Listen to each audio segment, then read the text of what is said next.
Inflation, hausse des taux, explosion d'une bulle immobilière, dédollarisation, les mots-clés sont nombreux pour illustrer la mutation de la planète économique. Et pour les investisseurs, les épargnants, il est difficile de s'y retrouver aujourd'hui. Plus rien ne semble fonctionner comme avant. Richard Détente, bonjour. Bonjour. Vous êtes fondateur des médias économiques Grand Angle, Eco, Crypto et Meta. Est-ce que vous partagez ce sentiment que les repères pour les investisseurs sont tous, alors les jeunes diraient claqués au sol ou pétés? Oui, oui, d'ailleurs et c'est l'articulation des 3 médias justement que j'ai créés.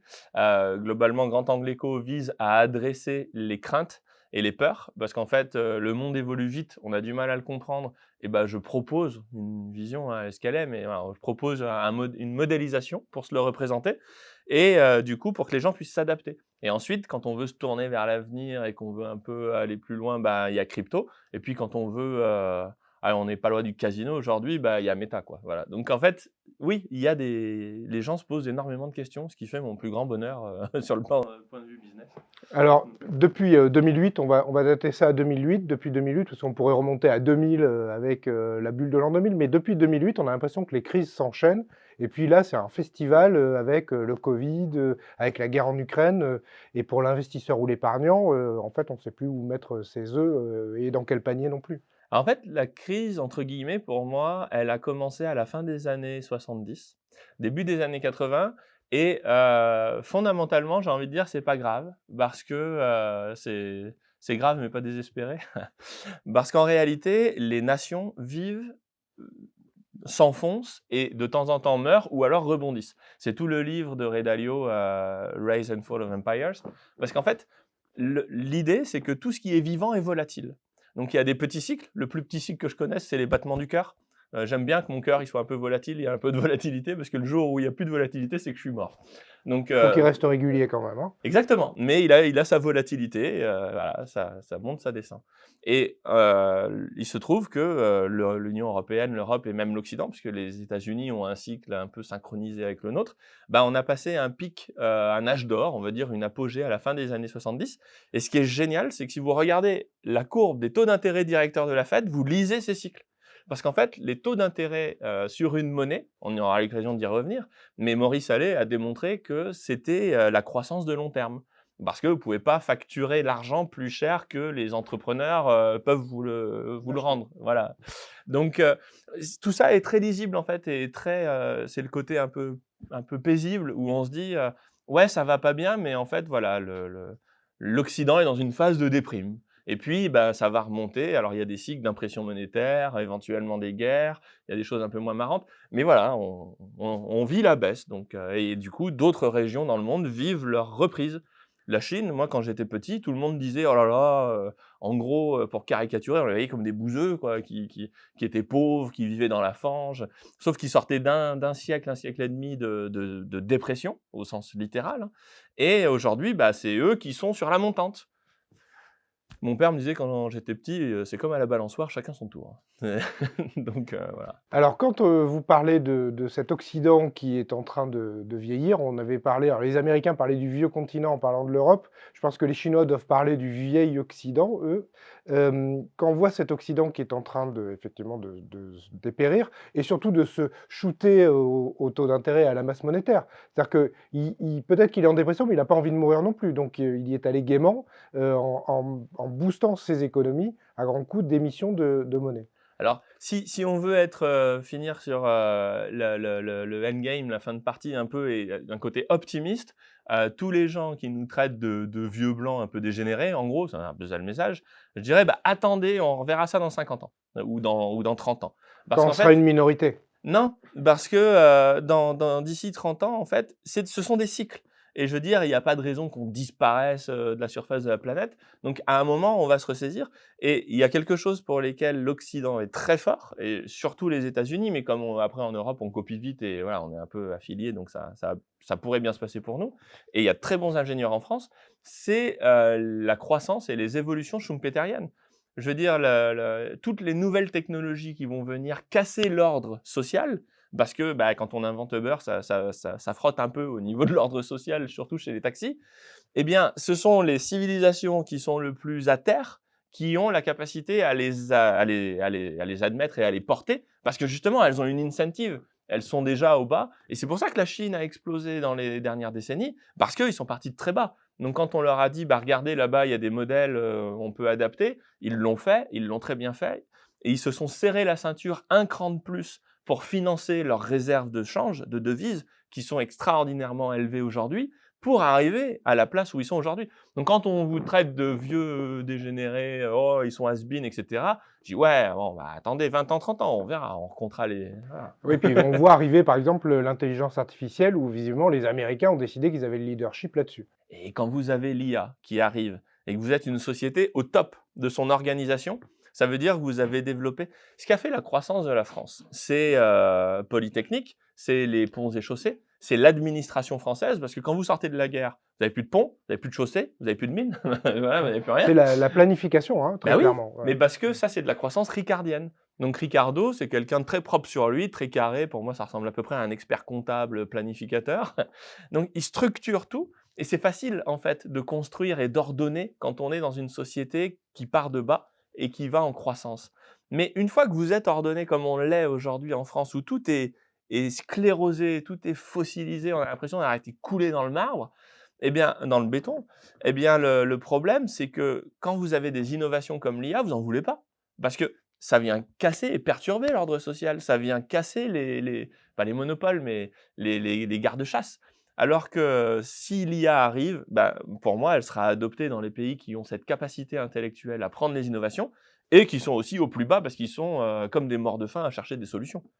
Donc, je suis pas sûr que l'IA en Chine, ils l'attendent tant que ça, puisque ça va pas trop mal pour eux. Mais ça, c'est un des grands défis. Est-ce que la Chine acceptera du chaos dans sa belle administration, enfin, belle avec des guillemets sous certains aspects? Est-ce qu'elle acceptera une remise en cause de l'ordre social pour conserver son rôle de leader? Bah, en vrai, quand on regarde les civilisations sur le long terme, à 1500 ans, ça s'est jamais vu. On n'a jamais vu une civilisation qui arrivait au sommet, puis pouf, qui se maintenait au sommet. Les civilisations ne sont pas agressées par l'extérieur, elles s'autodétruisent. Parce qu'on devient un peu feignant quand on mange trop bien, quoi. Voilà. Donc, nous, le pic, il était dans les années 70. Là, on commence à creuser sévèrement et on voit que la chute s'accélère. Mais ce qui veut dire qu'on a bientôt peut-être touché le fond. Et ça, c'est chouette. C'est pas chouette à vivre, mais c'est chouette parce que nos enfants, ils auront peut-être une superbe phase de croissance devant eux. Voilà, très, très optimiste et ça fait plaisir. On voit que les Chinois, les Russes, les Indiens, l'Afrique du Sud aussi, en tout cas, et le Brésil, ont créé les BRICS, et que les BRICS ont l'air de s'organiser justement. Et ils ont l'air de dire, bah, finalement, on va pouvoir se passer de l'américain, du dollar. Est-ce que vous y croyez, ou est-ce qu'à un moment, ils vont se faire rattraper par la patrouille américaine? C'est passionnant ce qui se passe sur les BRICS parce que quand le concept des BRICS est arrivé sur la table, je ne sais plus quel gestionnaire de fonds assez malin aux États-Unis avait dit BRICS, ça veut dire Bloody Ridiculous Investment Concept. Parce donc un concept d'investissement totalement ridicule. Parce que entre le Brésil, la Russie, l'Inde, la Chine, comme attelage, on peut difficilement imaginer plus hétéroclite. Et du coup, les gens regardaient ça avec beaucoup de dédain en disant bon là, ouais, ok, peut-être, mais je vois pas trop. Et il se trouve qu'il y a une chose fédératrice autour des BRICS, c'est l'antagonisme face aux Américains. Ouais, ou l'ennemi commun, on va dire. Mais pourquoi? Bah, ennemi, pas spécialement. Le Brésil, on peut pas dire que ce soit un ennemi enfin, l'Amérique n'est pas un ennemi pour le Brésil. Mais l'Amérique, avec le fameux slogan Notre monnaie, votre problème, a construit justement un problème commun à tous ces pays. Et ce problème, ben, au-delà des guerres, hein, je ne parle pas des Kadhafi et des Saddam Hussein de ce monde qui ont très mal vécu l'américanisation du monde, mais je parle vraiment des relations monétaires, du soft power. Quand vous construisez le dollar, et aujourd'hui, vous êtes en phase, on va reprendre calmement, c'est un peu complexe. Il y a ce qu'on appelle le paradoxe de Triffin. Alors, j'entends beaucoup Triffin, mais Monsieur Triffin était un économiste français, donc voilà. Qui dit que globalement, si vous avez une monnaie qui est mondiale, comme le dollar aujourd'hui, ça pose un paradoxe, parce que vous avez besoin d'émettre des dollars pour servir la croissance de tous les pays dans le monde, mais en émettant des dollars, vous creusez les déficits, et si vous creusez les déficits, eh bien vous affaiblissez le dollar. Donc au bout d'un moment, vous êtes obligé de rentrer en contraction monétaire pour refaire venir le budget, la dette dans des épures aux États-Unis. Et là, le problème, c'est que vous enlevez tous les dollars aux gars qui s'en servaient pour faire du business et ils crèvent. Ils rentrent dans des crises économiques. Et du coup, le paradoxe, c'est ça, c'est que ça marche pas en fait, hein. Rueff l'avait déjà modélisé, il dit: «Ah bah, une monnaie comme ça, je le sens pas bien». Et il avait bien raison. Donc ce qu'ont fait surtout la Chine, sous l'impulsion de la Chine, qui a emmené l'Asie du Sud-Est avec elle, c'était en réaction de la crise asiatique à la fin des années 90, où ils ont vu, le FMI arriver, sur leur continent en disant: «Bon, bah, on va vous expliquer comment ça marche l'austérité». Et le FMI globalement, c'est assez simple, hein. Quand vous avez plus de dollars, il vient vous expliquer qu'il va vous en donner, mais que malheureusement, il va falloir resserrer les boulons de partout. Donc tous les assets s'effondrent. Et qui achète les assets? Bah, les gens qui ont des dollars. Donc ils l'ont mal vécu. À minima, ce qu'on peut dire, c'est qu'ils l'ont très mal vécu. Ils en ont tiré la conclusion qu'ils n'étaient pas très riches, mais qu'il fallait qu'ils se tirent la ceinture d'un cran supplémentaire pour dégager des excédents et constituer des réserves de change. Donc vous êtes chinois à la fin des années 90, début des années 2000, vous gagnez 200 dollars par mois, je ne sais plus, et ben vous vous dites je vais en mettre 20 de côté à la fin de chaque mois. Ça, c'est la dynamique et la discipline qui se sont imposées pour avoir les réserves de change et financer la dette des États-Unis en contrepartie de l'envoi des usines occidentales en Chine. Et le deal, c'était ça. Leur but, c'est pas d'accumuler de la dette américaine, c'était d'avoir les usines et d'avoir des réserves de change. Et qu'est-ce qu'on voit aujourd'hui? À chaque crise monétaire, on avait une contraction et une crise des pays en développement. Et là, aujourd'hui, au final, la Chine se déleste de ses dollars. Parce que c'est exactement pour ça qu'ils ont été empilés par paquet par petits paquets, pour justement amortir la réduction de la liquidité américaine qui a commencé en juillet 2022, je crois. Et ça a pour conséquence que ça devrait beaucoup mieux se passer pour la Chine. Et ça a pour conséquence, parce que pour tous les pays du sud-est asiatique, aujourd'hui, ils font partie de ce que Charles appelle un serpent monétaire asiatique. Ce dont on s'est rendu compte, c'est que la banque centrale chinoise est allée causer avec tous ses petits copains d'à côté en leur disant: bon, là, en termes de monnaie, la volatilité entre nos monnaies, elle est beaucoup trop forte. Et du coup, quand l'Amérique rentre en crise, on se fait découper. Donc, ce qu'on va faire, c'est qu'on va se mettre d'accord pour refaire converger, pour diminuer cette volatilité et la mettre dans un canal. Et ce canal, ben moi, si vous voulez, je peux vous aider à l'assurer en faisant des swaps, des prêts par-ci, des prêts par-là. Et on va faire un énorme travail pour savoir qui a besoin de quoi et organiser une correspondance des besoins au niveau du continent. Enfin, du continent et De la zone d'influence, on va ce que dire. j'appelle la Chine étendue, quoi. Voilà. Et c'est Les très nouvelles routes intelligent. de la soie. Alors les nouvelles routes de la soie, elles sont aussi tournées vers l'Occident. Là, c'est vraiment une organisation interne. Vous avez un Vietnamien qui vous dit: «Moi, je veux faire un pont», et le Chinois lui dit: «Bah, moi, j'ai des entreprises». C'est quand même couillon d'aller chercher des dollars pour financer le pont entre un Chinois et un Vietnamien, quoi. Bon, pas dingue. Donc ils se sont organisés entre eux pour résoudre ce fameux problème de correspondance des besoins. Et les BRICS, en fait, eh ben, se sont agglomérés à cet ensemble parce qu'ils ont ce problème du dollar. Et des gens qui viennent alors, des quatre coins du monde, hein, littéralement, ont trouvé un point commun, ont trouvé une force commune. Et la guerre en Ukraine vient, pour moi, c'est un symptôme, c'est une conséquence, mais c'est pas une cause. Parce qu'en fait, avec la guerre en Ukraine, ce sont les tensions entre la Russie et l'Occident qui émergent. Alors après, oui, la Russie a envahi l'Ukraine, tout le monde le sait. Mais tout ça est le continuum d'une longue histoire. Et quand on a Hollande et Merkel qui disent: «Oh bah, les accords de Minsk, oh bah, on les a bien eus, c'était une bonne blague pour patienter, pour militariser le Donbass». Puis si on remonte avant, enfin, c'est comme toutes les guerres, hein, quand on remonte, c'est la faute du grand-père qui a volé la poule, qui a volé on n'en sort pas. Donc au final, quand une guerre éclate, pour moi, c'est pas tant la faute à qui, c'est surtout qu'est-ce que ça signifie. Ce que ça signifie, c'est que la Russie, finalement, avait le choix entre se rapprocher de l'Asie, ce qui culturellement et historiquement était un truc inimaginable il y a encore 5 ans ou 10 ans, ou alors se rapprocher de l'Europe. L'Europe, globalement, s'est éloignée de la Russie pour se rapprocher des États-Unis. OK, pas de problème, c'est un choix, on va dire. Eh bien, la Russie, globalement, va intégrer ces BRICS et va amener toutes les ressources énergétiques qui allaient à l'Europe, eh bien, à la Chine étendue, globalement. Ils sont en train de faire Force de Sibérie 2, Parce que la Russie, c'est quand même un grand truc, hein. C'est pas, Oui, on oublie toujours mais c'est quand même très, très étendu et il y a surtout une frontière avec la Chine, et oui, très, mais c'est très pas un forte. petit je veux dire, c'est quand tu as un gazoduc qui part de Oui, la oui, c'est Russie à long. la Chine, Oui, c'est long. c'est pas forcément la même nappe de gaz ou de pétrole qui était utilisée par les Européens, parce que c'est quand même un sacré morceau et le gaz, ça voyage difficilement. Enfin, ça voyage, c'est cher. Et là, par contre, ils sont en train de faire Force de Sibérie 2 et Force de Sibérie 2, c'est une paille qui vient se planter dans le réservoir qui était dédié à l'Europe avec Nord Stream et qui va directement en Chine. Donc là, on a vraiment un basculement.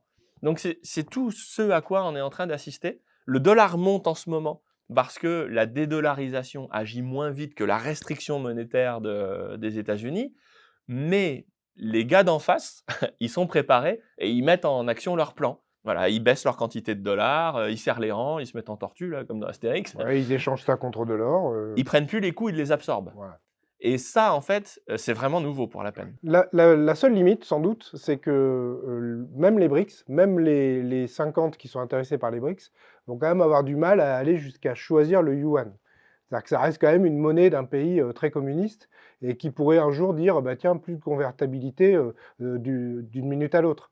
Donc il y a quand même encore ce sujet-là. C'est-à-dire que, ils vont Ouais. pas remplacer le dollar par le yuan, demain, quoi. Alors, la Chine communiste, c'est un peu comme, les gens de droite en France, quoi. Eh bien, je sais pas si les gens qui s'affichent de Ouais, droite enfin, en vous êtes France, quand même sur un ils sont pays plus avec une étatistes. vous êtes quand même avec un pays Oui, avec une oui, mais ce gouvernance que très autoritaire qui fait que quand vous êtes un milliardaire et que ah oui, vous vous mais déplaisez, vous disparaissez. Quand vous êtes, l'immobilier bien et que sûr. vous n'arrivez plus à vendre, eh ben, on vous enlève tout. Enfin, Bien sûr. on va rester La quand même un Chine peu, la Chine la voilà. Chine est un État autoritaire. La Chine est un État étatique.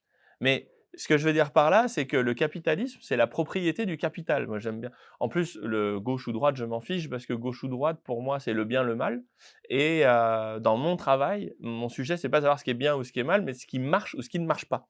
Et c'est pour ça que quand je dis, il y a les gens qui se prévalent de droite en France et qui, en fait, déroulent une politique qui consiste à étatiser le pays, bah, ça me fait rigoler parce que quand on me parle des Non, mais libéraux en revenons au France, yuan, voilà. mais effectivement, Mais c'est je veux dire, ce que entre je les mots, disais. entre ce qui est écrit sur la boutique et ce qu'il y a dans le magasin, des fois, il y a un peu de décalage. En tout Et cas, en Chine, il y a un pouvoir autoritaire qui est fort. Et moi, grand angle en Chine, même pas en rêve, hein, je veux dire, à mon avis, ça n'aurait pas fonctionné.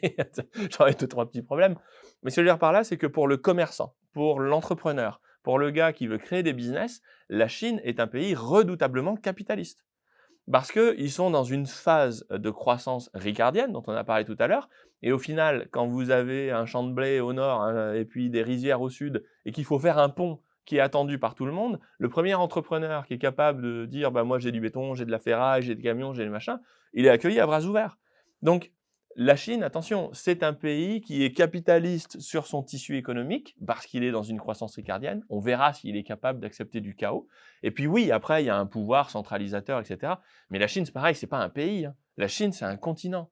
Et je veux dire, à quel point les décisions du président chinois influent sur le business qui est fait dans la préfecture du Sichuan. Je ne parlais pas de business et de construction de ponts, je parlais de monnaie, c'est-à-dire de remplacement du dollar par le yuan. Et bien justement, et il se trouve que dans les BRICS, pour revenir à cette question de la monnaie, je ne suis pas du tout certain que la Chine veuille internationaliser son yuan. Parce qu'ils savent très bien que ça ne marche pas. C'est pas une question que ce soit bien ou que ce soit mal. C'est qu'ils savent que s'ils envoient leur yuan à l'étranger, ils vont se retrouver dans les mêmes problèmes que les Américains. De façon mécanique, hein, je ne parle pas de politique. Donc ce que les BRICS sont en train de chercher à faire, c'est vraiment d'organiser un système de coïncidence des besoins pour équilibrer les balances commerciales entre eux. Et pour ça, ils pourraient arriver éventuellement à une monnaie commune aux frontières, par exemple, ou à un système de Bancor, comme Keynes l'avait proposé, puisque le dollar a émergé contre l'idée de Keynes. Et le Bancor, c'est de dire, bon, bah, on se fait une monnaie qui est un panier de toutes nos monnaies, plus on pourrait mettre des matières premières, des choses pour le stabiliser, et on se règle les comptes là-dedans. Puis dès qu'il y a des balances trop déficitaires, on va voir les pays en disant ah bah non, non, mais là, c'est pas un problème de monnaie, c'est un problème de commerce. Donc, et c'est ça qu'ils essayent de faire. Et c'est un problème qui est terriblement épineux. Mais aujourd'hui, avec Internet, tout va plus vite, et c'est pas dit qu'ils y arrivent pas. Alors quand les Russes proposent en août, juste avant le sommet des BRICS, une monnaie, un stablecoin gold, pour les BRICS. Vous pensez quoi? Que c'est possible qu'un jour ça arriverait, que c'est justement la réponse à ce côté, il faut qu'on ait une monnaie commune et finalement on va choisir la monnaie universelle par excellence, l'or? Alors, bah, ça nous emmène sur la monnaie et c'est un sujet, que j'affectionne, que j'aime et que j'adore. D'où En la fait question. oui, Je suis là pour faire plaisir. quel hasard! Mmh, moi, ce qui me frappe toujours, c'est que quand on est sur des conférences, des débats où tout le monde se demande qu'est-ce que c'est que la monnaie? Et en fait, pour moi, le problème, si on veut répondre à la question, pour moi, la monnaie, c'est l'énergie. Parce que en réalité, pour moi, Aristote avait raison et je vous expliquerai pourquoi Platon avait aussi raison. Heu, L'idée, c'est que Aristote disait: «Il n'y a de monnaie que de marchandises» parce que, si on veut pouvoir résoudre nos problèmes de correspondance des besoins, il faut quelque chose qu'on possède tous les 2 et qui a de la valeur pour nous. Et ça, ça peut être du sel, des pointes de flèche polies, des coquillages, des je sais pas quoi, bon, vous connaissez la De la chanson. nourriture, du vin. Ouais, ils ont à peu près tout essayé. Et le problème, c'est que la monnaie a pour objectif de conserver la valeur. Et si j'utilise des marchandises, ben, la désirabilité d'une marchandise dépend de l'offre et de la demande. Et si votre monnaie, c'est le sel et que tout le monde se met à manger sucré, bah, la valeur du sel baisse. Donc, ou du moins, quand on n'a plus besoin d'autant de sel pour conserver les aliments parce qu'on a besoin d'autre chose, le sel baisse, donc du coup, le stock, la valeur de la monnaie baisse et ça, c'est un problème. Donc en fait, Platon est arrivé en disant, bah, la bonne idée, c'est de dire, que c'est une convention et comme ça, on s'embête pas avec les problèmes de valeur sur le marché des marchandises et puis on donne le pouvoir au roi de couper la tête à tous ceux qui sont pas d'accord, qui ne respectent pas la convention monétaire. Et là, on dit: «Bah, perché, c'est bon, j'ai plus de problème». Sauf qu'il se trouve que le roi triche aussi parce que le roi est humain. Et pour moi, ce qu'on observe et ce qu'on voit aujourd'hui, c'est que l'ultime marchandise qui n'a jamais perdu sa valeur fondamentale, c'est l'énergie. Or, l'énergie, le problème, c'est que si vous essayez de faire des pièces avec du pétrole ou de ce genre de choses-là, ça va être compliqué. Ça se stocke mal, ça périt, même c'est périssable. Même le pétrole, si vous en achetez en 2010, des futurs par exemple, vous les récupérez en 2020, bah, vous allez prendre tous les coûts de stockage, de maintien, etc. Et vous allez avoir votre pétrole qui vaut plus rien, votre futur ne vaut plus rien parce qu'il y a des coûts. C'est pas facile, ça, on sait pas faire. Même aujourd'hui, on sait pas faire. Du coup, l'humanité s'est retrouvée devant un problème en disant: «L'énergie, c'est vachement bien, mais je peux pas en faire une monnaie en tant que telle» et pour moi, l'or, ça a été la réponse à ça. On s'est dit: «Bah, globalement, qu'est-ce qu'on pourrait utiliser d'approchant pour avoir une preuve énergétique qu'on puisse utiliser comme une dette, mais qui soit backée par de l'énergie?» Bah, c'est ce qu'on appelle la preuve de travail. Vous prenez une pelle, une pioche, puis vous vous dites: «Bah, ça, c'est 10 jours hommes de pioche, de cassage de cailloux avec une pioche». Donc ça a une représentation énergétique. Donc l'or que j'extrais, on peut dire, allez, on va dire, comme si on était un peu des gamins, si tu as de l'or, c'est que tu as fourni de l'énergie quelque part, donc on va dire que ça marche et que j'accepte que l'or représente une dette énergétique. Mais l'or est une dette, parce que quand je vous donne un poulet et que vous me donnez un gramme d'or, le problème c'est que je peux rien en faire de mon gramme d'or. Et que votre Il n'est poulet est très qu'une cher. ouais, Mais ouais, mais poulet à bon. 50 balles, c'est pas mal, Oui. mais j'arrondis. Oui. Bon, bah, un gros canard, une oie, voilà. Et ben le problème, c'est que mon or, je ne peux littéralement rien en faire. Ce n'est pas une marchandise. Par contre, l'humanité a une dette envers moi. Parce que l'humanité sait que le jour où je me pointe avec mon gramme d'or, ça représente de l'énergie qui a été dépensée et du coup, on l'accepte. Donc l'or, c'est la dette de tout le monde. On dit l'or est la dette de personne. C'est faux, c'est très exactement le contraire. C'est la dette de tout le monde. Mais c'est bien une dette, parce que ce n'est pas une marchandise en tant que telle. Donc on a ce phénomène où on a notre ultime marchandise, l'énergie, qu'on a représentée sous la forme de l'or. Donc on se dit, bah super, Aristote avait raison finalement. Alors, ce qu'il y a d'intéressant quand vous commencez à utiliser des mots comme preuve de travail, en fait, vous parlez, c'est des mots qu'on utilise normalement dans le monde crypto. Oui. Et c'est intéressant que vous le remettiez sur l'or, qui effectivement est considéré comme l'objet le plus pépère et le plus ancien, ce qui est vrai. Ça va, Du monde. 5000 Donc, ans, ouais, c'est pas voilà. mal, ouais. Alors, ce qui est aussi intéressant dans votre preuve de travail, c'est que finalement, ça bloque le prix de l'or, puisque vous ne pouvez pas avoir je sais pas, une once à 6 000 $, parce que ça voudrait dire que votre ouvrier, en Afrique du Sud dans sa mine, vous allez devoir le payer très cher. Enfin, c'est ça le truc, c'est que quand vous dites c'est baqué, c'est que ça stabilise finalement le cours de l'or par rapport à la valeur des choses. Alors ça, on va y revenir, mais juste pour finir, parce que pour l'instant, j'ai fini sur Aristote avait raison. Et en fait, là, si on s'arrête là, ça marche pas. Ça marche pas. Le truc, c'est que si vous avez une économie où il y a que de l'or, vous allez avoir des problèmes économiques monumentaux. Parce que quand vous avez plus d'or, pour une raison ou pour une autre, hein, parce que la route elle est cassée, parce qu'il y a des brigands ou j'en sais rien, enfin, vous avez un problème physique, vous avez plus d'or. Eh bien, votre économie est par terre, parce que vous n'avez plus votre monnaie. Et logiquement, si vous avez une poule et mois de canard, il y a moyen de s'arranger même si on n'a pas d'or. Donc en fait, à un moment, c'est comme en Grèce, ils n'avaient pas des problèmes d'or en 2012, ils avaient des problèmes d'euros, mais c'était leur monnaie. Et à un moment, les gens dans des villes se sont dit: «Bah, on en a plus, tant pis, je vous dis, on va pas mourir sur place parce qu'on n'a plus d'or». Donc ils ont pris des petits bouts de papier et ils ont fait une monnaie locale, une monnaie fiat, en disant: «Bah voilà, c'est notre monnaie à nous, je t'écris, je te dois tant, ça vaut un zouglos ou un je sais pas quoi et très bien». Et c'est là où on voit toute la puissance de la pensée de Platon. Parce que la monnaie fiat, c'est quelque chose qui permet de résoudre des problèmes économiques beaucoup plus fins que ne le permet une monnaie marchandise. Et c'est pour ça que il faut penser en système monétaire et pas en qu'est-ce que c'est que la meilleure monnaie. Parce que les taux de change, les différentes monnaies, les taux d'intérêt, ce sont autant de mécanismes qui émergent, ce sont des phénomènes émergents de l'économie et des marchés financiers qui viennent apporter de l'efficience et de la croissance aux économies qui les possèdent. Donc en fait, les deux avaient raison. L'or, enfin la monnaie, a besoin d'une dimension marchandise, baquée dans le réel, et d'une dimension conventionnelle pour pouvoir justement faire du levier un peu entre guillemets sur le développement économique. Et ça, c'est très important parce que c'est la grande découverte pour moi que Didier Darcet a faite. Si vous prenez 100 dollars qui sont posés à la Fed en bons américains en 1910 et un gramme d'or et puis un baril de pétrole, vous regardez 110 ans plus tard, en 2020, eh bien, la valeur nominale en dollars a fait x60 à peu près, donc ça a bougé, hein, mais les trois arrivent à la même valeur. Le dollar, l'or et l'énergie ont conservé la valeur de la même façon. Et ça, c'est brillant, parce qu'en fait, ça veut dire que dans le cycle, il y a eu des variations entre ces trois valeurs, l'énergie étant le pivot, puisque l'énergie est l'ingrédient direct qui est lié à la croissance. Sans énergie, pas de production de richesse. Donc c'est vraiment le fondamental. Et autour, vous avez les fiat et l'or qui bougent et qui oscillent pour donner quelque chose de volatile, donc de vivant. Et c'est là où on obtient un système monétaire avec différentes qualités. Quand vous êtes en plein boom économique, l'or, vous n'en avez pas vraiment besoin parce que tout le monde est content, donc le fiat, ça marche très bien. Et on l'a vu, hein, dans les années 60, c'était pas fifou, hein, l'or.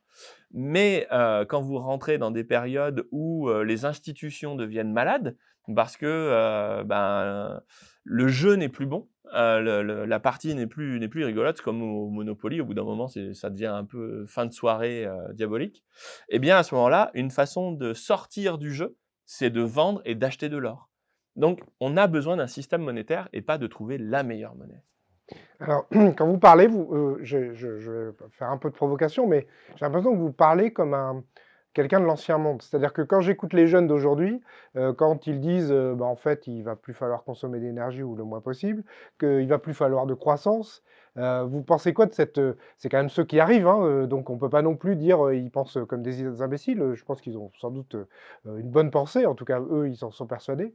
Comment ce fonctionnement, votre fonctionnement, ce que vous venez de décrire, va pouvoir marcher si on considère, un, qu'il n'y a plus d'énergie, ou que l'énergie n'est plus tellement accessible, et deux, qu'on n'a plus envie de faire de croissance. Bah, les crises énergétiques, déjà, quand on regarde dans le monde, il y en a eu plein dans l'histoire de l'humanité. Il y a eu des moments où l'humanité a pris surcher en termes de quantité d'êtres humains sur Terre, parce qu'il y avait des problèmes de maladie, d'énergie, de je ne sais quoi. À Pâques, la fameuse île de Pâques, typiquement, ils ont eu des petits problèmes d'énergie. Une fois qu'ils avaient coupé tous les arbres, voilà. Donc, les crises énergétiques, c'est pas rare du tout dans l'histoire de l'humanité. Par contre, c'est très, très, très désagréable parce que, comme je le disais, l'énergie, c'est une fonction directe de la croissance est une fonction directe de l'énergie qu'on est capable de mettre en œuvre. Et aujourd'hui, le monde étant grand, vaste, mais rond, on peut quand même observer qu'il y a des disparités sur la planète.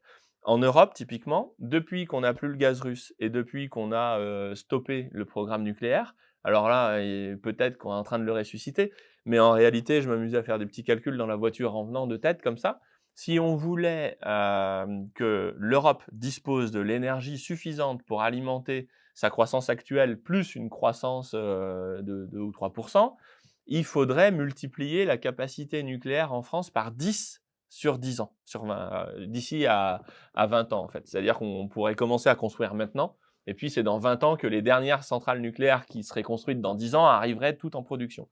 Et là, on aurait moyen d'avoir suffisamment d'énergie pour alimenter la croissance, modulo tous les problèmes d'environnement, mais on peut s'attaquer à peu près tous les problèmes quand on a de l'énergie. Ouais, sachant qu'il y a pas mal d'industries qui n'utilisent pas d'électricité. C'est-à-dire que le fantasme de le nucléaire va remplacer le gaz, C'est pour il ça que je dis faut se modulo méfier. des Voilà. problèmes Il faut se d'environnement. méfier parce que vous Mais avec faites pas du, l'électricité, vous faites faites à pas peu près tout du, quand vous même, faites hein. pas du verre en faisant chauffer un four avec de l'électricité, hein. Il va falloir du gaz quand même un peu. Non, avec l'électricité, on peut faire à peu près tout, hein. Mmh. Il y a des usages spécifiques, mais l'électricité, c'est quand même la fée électricité, elle est quand même assez impressionnante. Alors c'est des transformations lourdes, hein. Voilà. C'est pas simple, hein, et c'est pour ça que je parle de 20 ans. C'est-à-dire que pendant 20 ans, on suce des cailloux. C'est-à-dire qu'on a un problème d'énergie pour à minima 10 ans, et donc c'est un vrai problème. Donc nous, on est sous contrainte énergétique parce qu'on n'a pas fait ses choix. Et d'ailleurs, c'est arrivé plein de fois dans l'humanité où les gens se sont plantés d'orientation, et puis derrière, ils en ont sué comme des Polonais pendant quelques siècles parce que le temps s'est écoulé plus lentement. Mais après, vous avez d'autres régions dans le monde, comme tous les pays qui sont bien copains avec la Russie, avec les Émirats, avec tous les pays qui sont producteurs de pétrole. Eux, vous leur parlez d'une crise de l'énergie, ils voient pas trop de quoi vous parlez, hein. Donc, dans un monde où globalement, j'aime beaucoup Jean-Marc Jancovici parce que sur toute sa partie constat, les faits, les ordres de grandeur, c'est implacable. Après, là où je diverge, c'est sur la vision du futur. Parce que de dire l'énergie sera 2 fois plus rare dans le monde à 2050, OK, c'est un constat, on peut se mettre d'accord là-dessus. Mais ça ne veut pas dire que tout le monde va diviser par 2, hein. Ça veut dire qu'il y en a qui vont diviser par 10 et qu'il y en a d'autres qui vont multiplier par 5. Au final, il y aura peut-être 2 fois moins, mais il y aura des beaucoup plus riches et des beaucoup, beaucoup plus pauvres. Donc il faut vraiment regarder ça avec une dynamique, et au final, là, les BRICS sont un peu sur la montante parce que certes, 60 de l'électricité produite par la Chine est au charbon, mais eux, ils sont connectés avec la Russie. Donc c'est un problème de baignoire, l'énergie. Où est-ce qu'il y en a? Comment la taille du robinet et où est-ce que ça va? Et le problème, c'est que l'Europe est sur un goulot d'étranglement.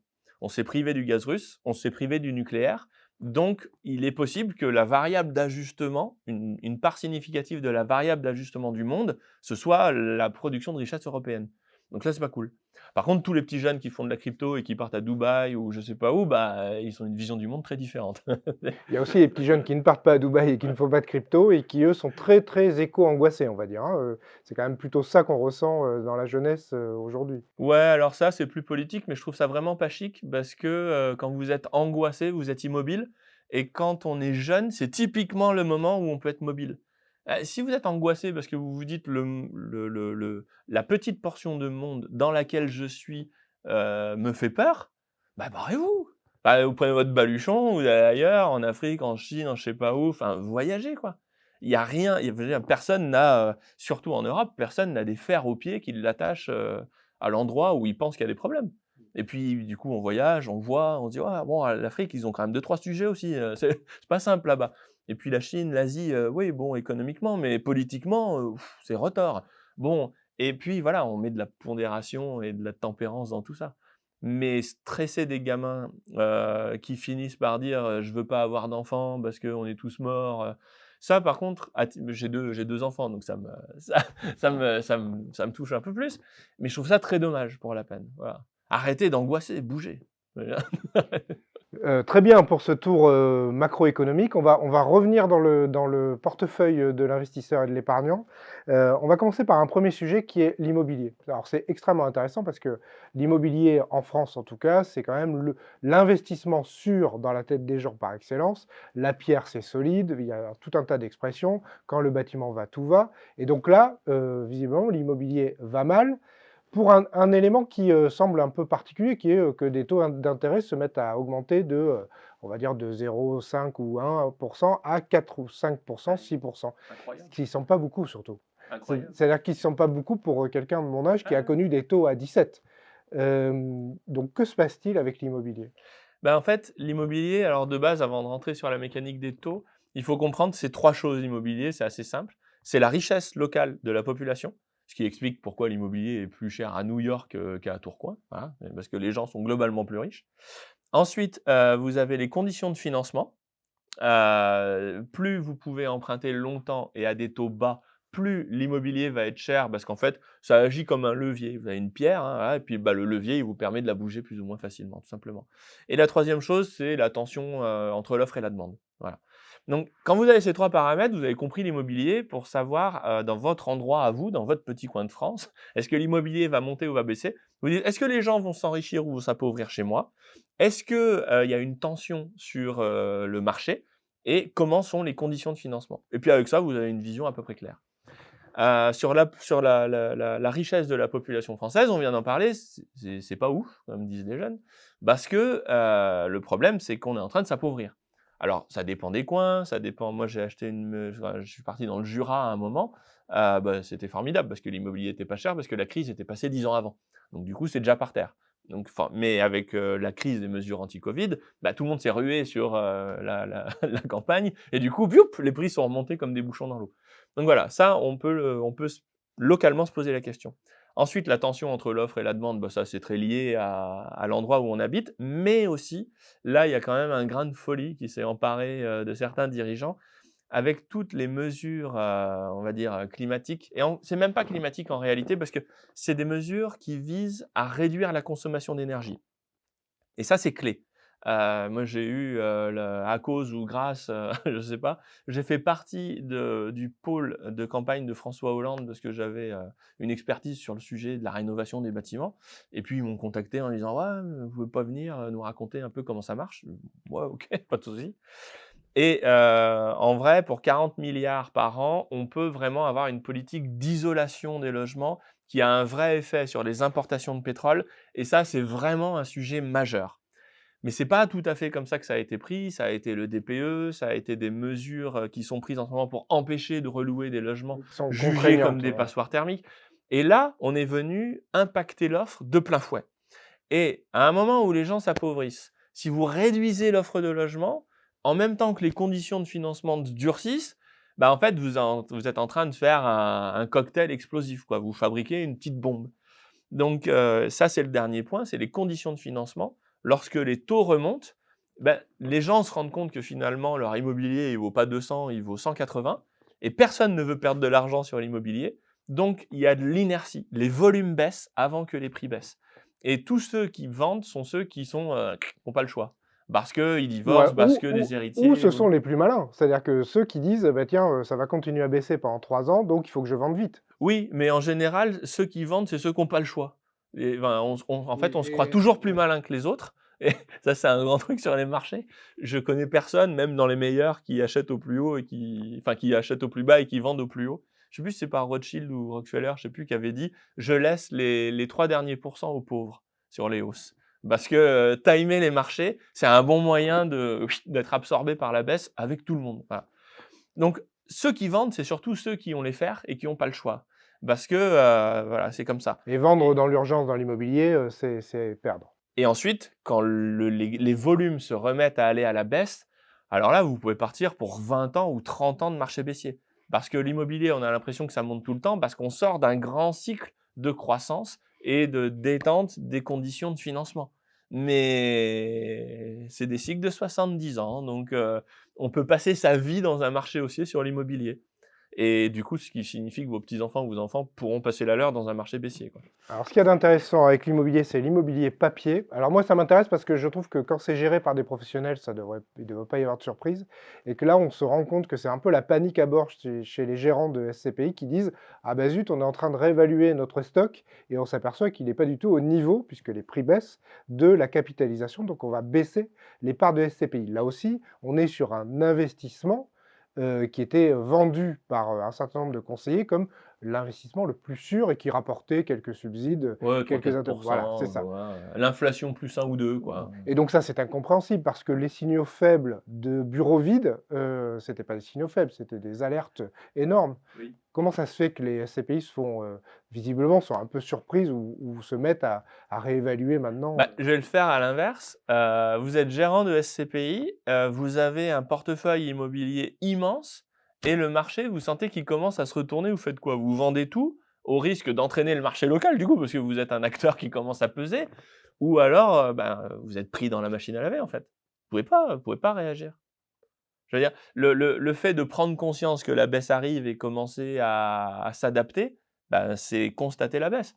Il y a un indicateur, moi, que j'aime beaucoup, je l'ai découvert en 2007, je crois, 2006, qui s'appelle le tunnel de Frigit, l'indicateur de Frigit, qui rapporte grosso modo le pouvoir d'achat des gens, les revenus par rapport au loyer ou au prix, ça dépend ce qu'on compare.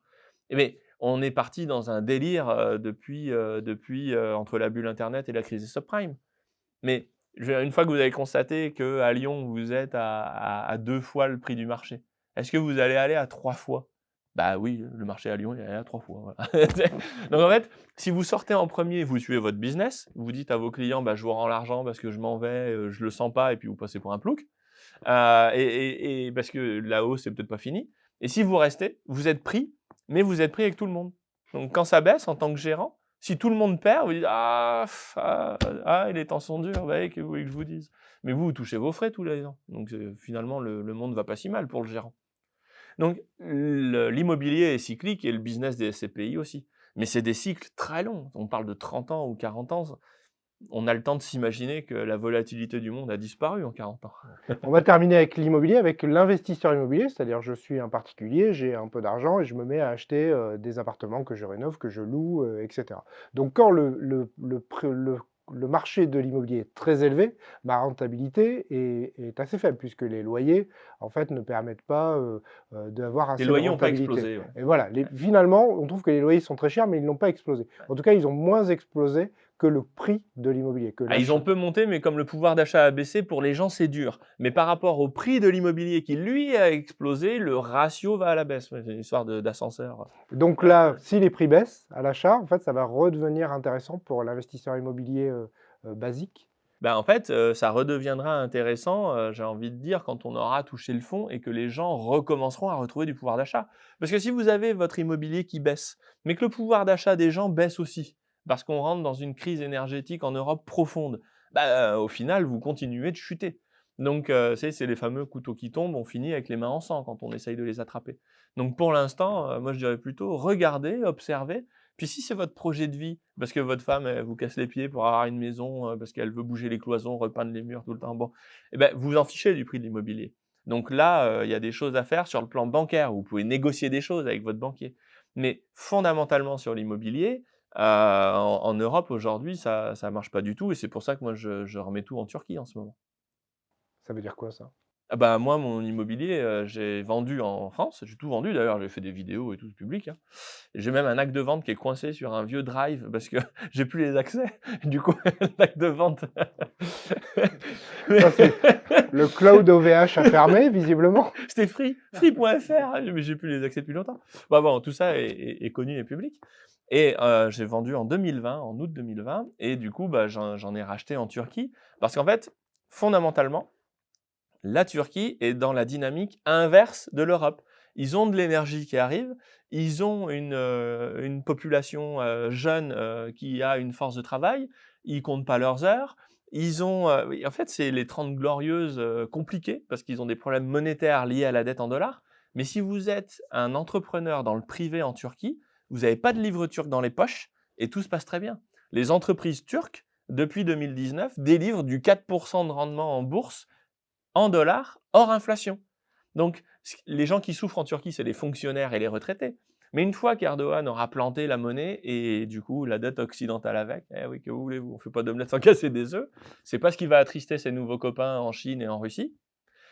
Qu'est-ce qui va se passer quand on va refinancer justement tous ces gens qui souffrent des errements monétaires alors que la Turquie est déjà en croissance? Donc je le sens plutôt bien. Alors, si on est investisseur particulier, on dit beaucoup qu'il faut diversifier son portefeuille ou ses placements, son patrimoine. Aujourd'hui, si on prend un portefeuille de personnes d'une cinquantaine, soixantaine d'années, juste avant la retraite, qui sans doute aura encore une retraite, peut-être un peu plus tard, mais il l'aura quand même, vous conseillez quoi? Vous dites il faut faire la règle des 10% en diversifiant les C'est placements, il quoi la faut règle des 10%? 10, 10, 10, 10, 10, À 10 ouais, fois 10, bah, voilà, ouais. ça fait ouais, ouais. Ou vous dites, on Ouais. fait pas de règles. Ouais. J'en sais Non, rien. bah, déjà, je leur souhaite beaucoup de courage parce que leurs parents, pouvaient se contenter de mettre ça sur une assurance vie et je m'en occupe plus. Parce qu'il y avait une organisation collective qui était en place et qui permettait de gérer l'épargne à long terme proprement pour les gens qui avaient pas envie de se casser la tête avec ça. Et bah, cette époque, elle n'est pas pour eux. Voilà, bah, c'est pas de bol, c'est comme ça, c'est la vie. Donc il va falloir qu'ils se renseignent et qu'ils comprennent le monde dans lequel ils sont. Parce que personne ne fera ce travail-là pour eux. S'ils vont voir leur banquier, il va les envoyer vers les produits qui sont précisément en train d'être le collatéral des errements des déficits budgétaires de l'État. Donc c'est une très mauvaise idée. Et là, bah, il faut faire un point, ma vie, mes projets, est-ce que j'ai des enfants qui sont entrepreneurs? Bah, je peux peut-être investir dans leur boîte. Est-ce que, je connais, des l'entreprise, si vous connaissez des actions, des bonnes boîtes, c'est Charles Gave qui me disait, ah et quand il connaît rien, c'est pas compliqué. Tu regardes dans ton panier et c'est Peter Lynch qui disait ça. Vous regardez ce que vous mettez dans vos courses, à Carrefour et puis vous dites: «Ah oui, j'aime bien ça, bah, c'est un bon produit. Ah bah, ça, j'aime bien ça». Bah, vous achetez les actions des boîtes. Parce que si c'est des bons produits, c'est des vrais revenus, donc il y a de bonnes chances que la boîte soit là encore après. Et en fait, faut retaper sur le bon sens et puis diversifier. Diversifier, au niveau du monde. Moi, je parle beaucoup des obligations chinoises parce que le marché obligataire chinois est dans une dynamique de discipline, donc de rigueur et il a un peu le même rôle que le Bund allemand dans les années 70. Mais voilà, faut se renseigner et c'est pas facile. J'avoue, franchement, c'est pas facile. Donc ben, on fait ce qu'on peut, nous, on en parle, on discute, mais ouais, je suis désolé, c'est pas facile. Et les métaux précieux? Alors donc les métaux précieux, l'or, Oui. peut-être d'autres métaux que l'or, l'argent, le platine, le palladium? Alors non, moi, je connais que l'or parce qu'en fait, l'or est l'outil, la monnaie marchandise la plus propre pour refléter l'énergie. Ensuite, quand on prend l'argent, par exemple, tout le monde me dit: «Oh l'argent, pourquoi t'en parles jamais?» Je dis: «Parce que l'argent, c'est un mixte, c'est hybride» et le cuivre et tout, c'est pareil, hein. Vous avez une part industrielle sur l'argent, c'est à peu près 50 de sa valeur et la part monétaire, c'est 50. Donc quand j'achète de l'argent, j'achète, ben, un hybride. Je ne sais pas si j'ai des actions ou un indicateur sur la santé de l'industrie ou un pouvoir d'achat monétaire. Donc moi, je raisonne qu'avec l'or. Et si vous voulez avoir de l'euro ou du dollar, effectivement, il vaut mieux avoir de l'or. Parce que tout à l'heure, je disais que les courbes se rejoignent sur le long terme tant que les monnaies fiat sont vivantes. Mais quand il y a des ruptures sur les États, parce qu'en réalité, ce n'est pas l'or et le dollar, c'est l'or et les monnaies fiat. Et dans les monnaies fiat, de temps en temps, brutalement, il y a des arrêts cardiaques. Vous avez eu la règle des 2 tiers en France, où on a quické les 2 tiers de la valeur des dettes et de la monnaie pour résoudre le problème. On a bah, la livre turque, hein, qui est un très bon exemple de torture monétaire, et l'euro qui perd de la valeur constamment. Donc Et le yen, qui baisse, toujours, toujours, toujours et qui aujourd'hui donne des records, de cours de l'or en yen, quoi. oui, oui, oui, mais parce qu'en réalité, ce dont on fait face avec les monnaies fiat, c'est à des ruptures de modèle. Ça passe de 1 à 0, des fois, on n'a pas su pourquoi, mais un vendredi soir, on vous dit: «Ah, lundi, ce sera pas pareil». Donc l'or, quand on ne sait pas, c'est bien. Voilà. En fait, si vous n'avez pas quoi faire, l'or, c'est bien, malgré une volatilité de, allez, une vingtaine de pourcents. Sur le long terme, vous savez que vous êtes bien, parce que ça sert à ça. Donc c'est quand on ne sait pas et qu'on veut enterrer son talent, c'est une très bonne idée. Et puis il y a les cryptomonnaies, parce que vous êtes très, branché cryptomonnaies et sur le coup, est-ce que c'est l'inverse de l'or? Est-ce que c'est l'or du 21e siècle comme on le lit, un peu trop souvent? Pour vous, les cryptomonnaies, c'est quoi? Alors déjà, les Les crypto-monnaies, cryptomonnaies, c'est pour un peu moi, ça large. veut rien dire. Voilà, c'est comme quand on me parle de l'Afrique. Je dis: «Ouais, alors l'Afrique, entre l'Algérie, l'Afrique du Sud et le Ghana, on voyage là». Donc les crypto-monnaies, ça n'existe pas. Comme on parle de l'or ici, on va circonscrire le sujet à Bitcoin.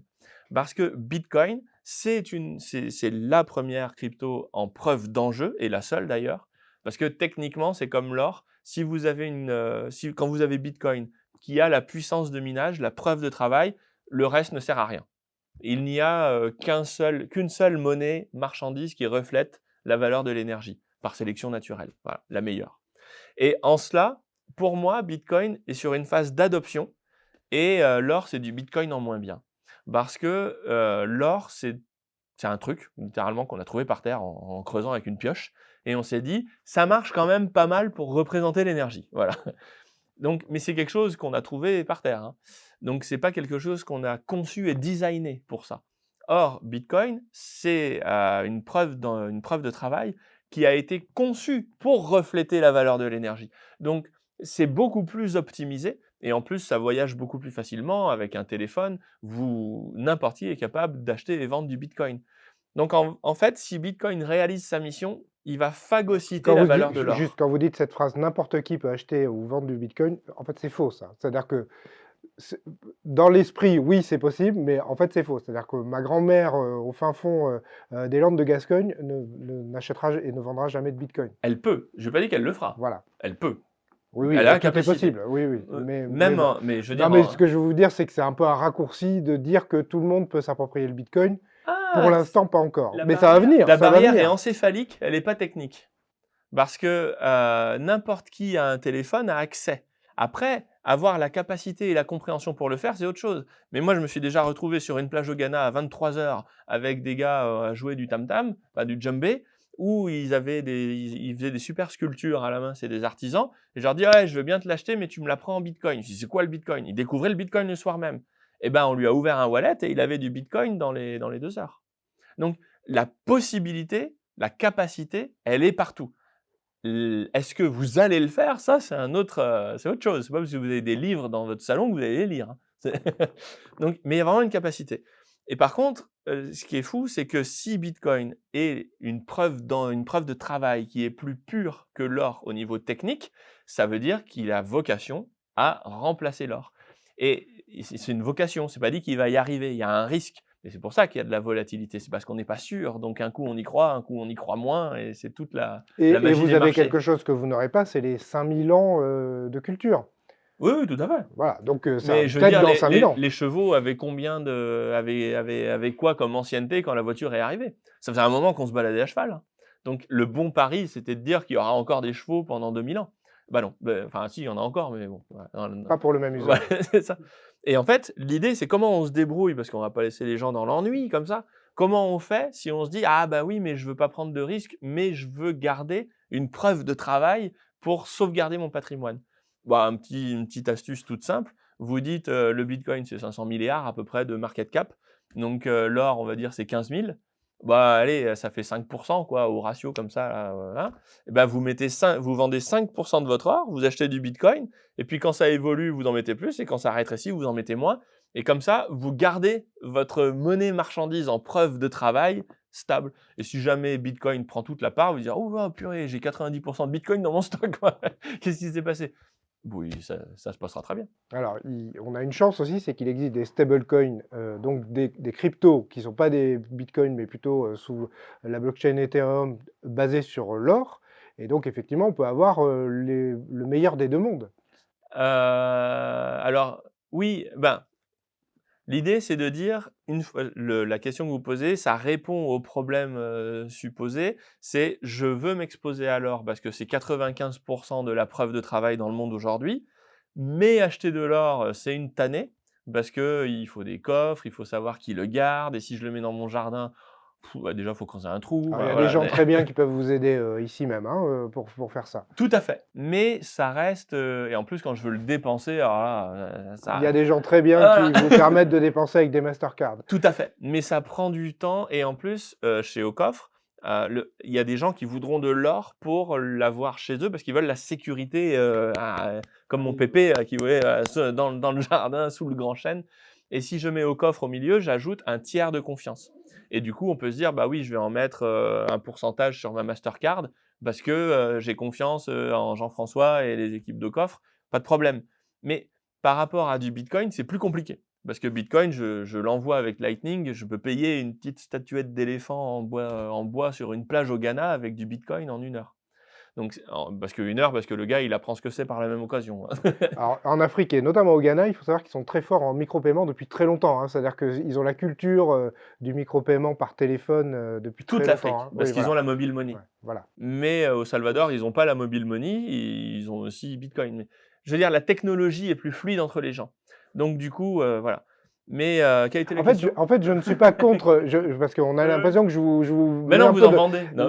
C'est surtout, je suis pas du tout contre Ah oui, le les Bitcoin. stablecoins. Voilà, c'est les stablecoins qui sont le meilleur des deux mondes. Eh ben, en fait, avec les stablecoins sont un reflet des monnaies fiat. Donc, j'ai dit tout le bien que je pensais des monnaies fiat dans certains contextes.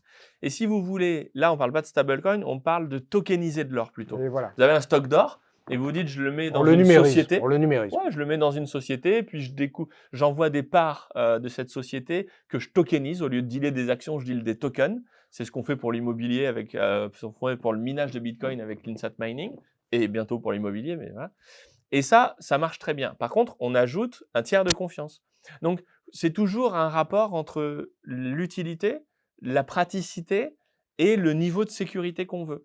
Et ça, ben, on l'arbitre. Mais moi, j'ai connu beaucoup de petits vieux qui avaient leur or chez eux ou dans un coffre à la banque, qui n'est pas la meilleure des idées en termes de tiers de confiance.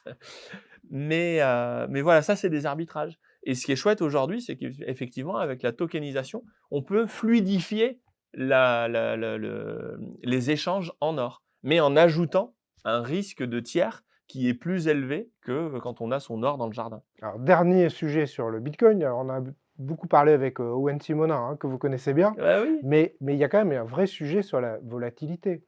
C'est-à-dire que vous ne pouvez pas, quand on compare l'or et le Bitcoin, vous ne pouvez pas comparer ces deux éléments, puisqu'il y en a un qui est 100% potentiellement... de vol et l'autre qui est à 20. Et donc vous pouvez... Mais vraiment, vous ne pouvez pas. Ben si, on peut. C'est-à-dire qu'il ne faut pas confondre les caractéristiques et la nature. C'est-à-dire que dans les caractéristiques de l'or et Bitcoin, la volatilité est très différente. Vous avez l'or qui évolue à 20%, donc si on veut être pépère, c'est très bien. Si on veut conserver sans trop prendre d'ascenseur émotionnel, c'est très bien. Mais fondamentalement, les deux sont en concurrence. Et il ne peut en rester qu'un, comme on le disait dans la série, parce qu'ils jouent sur le même terrain. Et c'est pour ça que je dis, si vous voulez le meilleur des deux mondes, eh ben, vous prenez, vous faites votre portefeuille, vous avez un compartiment pour l'or, enfin pour la preuve de travail sur l'énergie, parce qu'en fait c'est ça le sujet. On ne veut pas de l'or, on veut de la preuve de travail énergétique. Et ben vous vous dites, aujourd'hui l'or c'est 95% de ça, ben, j'ai 95% d'or et 5% de Bitcoin. Et quand ça évolue, eh bien vous faites varier la poche de Bitcoin en fonction de son poids. Et là, vous avez annihilé le problème. Et vous avez beaucoup d'or. Vous faites de la concurrence interne dans votre portefeuille. Bah oui, parce qu'en fait, c'est la même chose. Si on me dit, je sais pas, moi j'ai Adidas et Nike et je veux m'exposer à la chaussure, bah j'achète les deux, quoi. C'est voilà, tout simplement. Et puis je les pondère dans mon portefeuille et je rachète le meilleur à chaque fois. Et à la fin, je finis. C'est le principe des indices boursiers, ça, hein. Le principe d'un indice boursier, vous dites, je prends les 500 meilleures boîtes de mon continent et puis je les classe et je surpondère celles qui marchent le mieux. Et ben, si vous, avec ça, vous faites émerger les Google, les Amazon, vous les retrouvez naturellement. Donc, si vous voulez vous exposer aux États-Unis, vous achetez le S&P 500. Si vous voulez vous exposer à la preuve de travail énergétique, bah, vous achetez du Bitcoin et de l'or aux dues proportions dans l'indice, quoi, tout simplement. En fait, c'est pas très original. En fait, Ça l'est un peu. Merci beaucoup, Richard Détente. Donc, on a fait un grand tour du monde de l'évolution du monde économique, mais aussi des placements. Merci beaucoup et à bientôt. Merci, au revoir. Merci à tous d'avoir suivi cette vidéo jusqu'au bout. J'en profite pour remercier la chronique Agora, partenaire de cet événement, qui nous a hébergés dans ses studios. Nous vous invitons à télécharger gratuitement leur dernier rapport, la meilleure alternative à la monnaie classique en temps d'inflation. Le lien est juste en dessous dans la description de cette vidéo. Enfin, si vous souhaitez investir dans les métaux précieux, je vous invite aussi à découvrir la solution docoffre.com. À très vite.